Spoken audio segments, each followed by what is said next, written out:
7 number দিছিল। অসম চৰকাৰৰ আঁচনি 2 লাখ টকা 5 লাখ টকা। চ' ফাইনেলি আজি ইণ্টাৰভিউটো হৈ গ'ল, ঠিক আছে। মানে কি সুধিলে, যিহেতু ষ্টেচনাৰী বিজনেছ ছেক্টৰ আছিল, চ' ভিতৰত কি সুধিছিল আৰু লগতে কিমান মাৰ্ক দিছিল।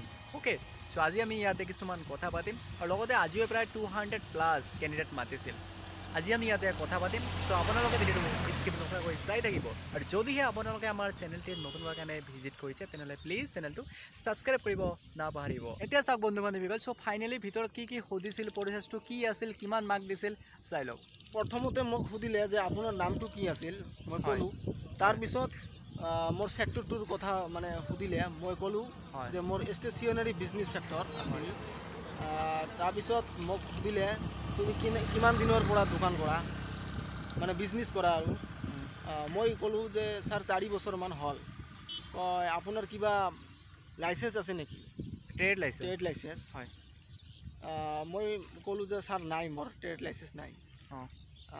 তাৰপিছত মোক ক'লে যে তেনেহ'লে ইমান দিনলৈকে দোকান কৰি আছা, তোমাৰ ট্ৰেড লাইচেঞ্চ নাই, তাৰমানে তুমি গভৰ্ণমেণ্টক মানে ফাঁকি দি আছা, চৰকাৰক ফাঁকি দি আছা। তাৰপিছত ক'লে যে ঠিক আছে হ'ব যোৱা।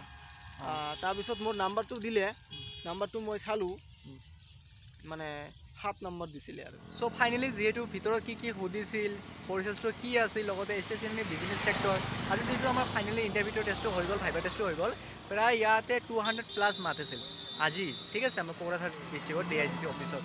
চ' আৰু মই ভিডিঅ'টো বেছি দীঘলীয়া নকৰোঁ, লগতে কিবা যদি ক'বলগীয়া থাকে তেনেহ'লে কমেণ্ট কৰি জনাব আৰু লগতে আমাৰ চিলেকশ্যনটো কেনেকৈ কৰিব, অ'কে, চিলেকশ্যন লিষ্টখন কেনেকৈ বনাব, ইয়াৰ ওপৰত আমি নেক্সট ভিডিঅ'ত কথা পাতিম। চ' বন্ধু বান্ধৱীসকল, লগতে দাদা বাইদেউসকল, আজিৰ কাৰণে এইটো আছিল এটা গুৰুত্বপূৰ্ণ ভিডিঅ'টো যদি ভাল পালে তেনেহ'লে সকলো বন্ধু বান্ধৱীকে শ্বেয়াৰ কৰিব, লগতে চেনেলটো ছাপোৰ্ট এণ্ড ছাবস্ক্ৰাইব কৰিব নাপাহৰিব।